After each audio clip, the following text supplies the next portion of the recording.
here's a good example. Like, I go to the barbershop, right?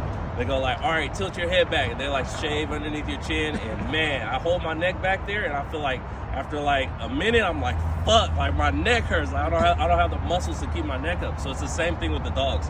If you don't teach the dogs how to stretch their neck and keep their neck up high like that, then it's gonna be really hard. So some of the things I did with, or I do with my dogs is I manipulate the head. I keep them in a standing position.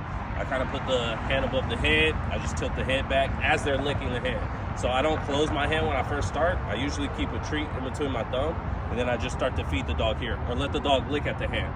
Once the dog's licking at the hand, I start to manipulate the head position by kind of like tilting my hand forward or back to start to stretch out the neck, and I just teach them to hold it there. I also teach them to stretch the neck to the left side and to the right side. So if they're standing next to me, the head's up, they're licking, I kind of hold the dog by his chest, and then I turn the neck. So it just teaches the dog to stretch the neck to the left, stretch the neck to the right. It'd be no different from if you're like going to the gym and you're warming up and they ask you to do like rotations with your neck. It's gonna be the same thing for the dog. And then once they start to build up those muscles, then it'll be easier for them to, or for you to manipulate their head, or for their head to stay up in that position. Without doing that, it's kind of hard for the dogs because it's unnatural for a dog to be looking up that high. But one of the first things I would do, and this is what we're gonna do with you, is you're gonna start here in the heel position, and then you're just gonna start to, we'll do one treat in the hand, in between the thumb.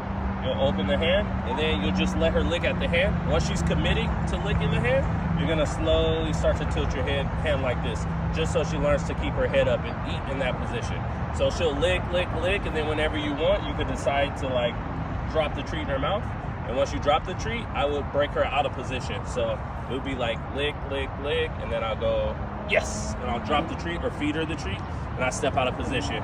Reason for me stepping out of position is if you stay here and you're feeding your dog and your hand is up high and the dog's licking at the treat, and then you drop the treat and you say yes and you stay in place, what happens is the dog's head goes from the perfect position to you say yes, the dog eats, and then the dog drops the head and starts to chew on the food, and then it goes back up into the heel.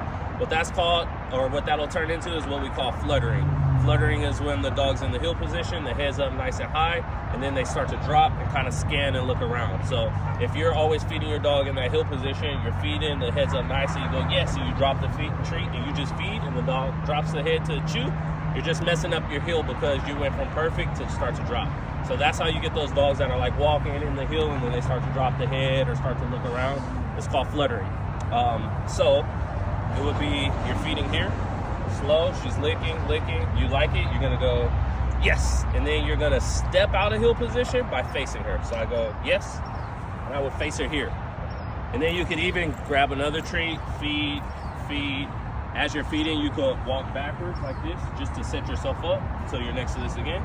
And then, or actually we won't even walk her in the heel position. You could just feed, kind of lure her into the heel, put her back into a sit position, and then we'll go food up again, let her lick, and then yes, and then you face her, and you just feed. And you can do like a break-up though. All right, we're gonna do it without the dog first. Okay.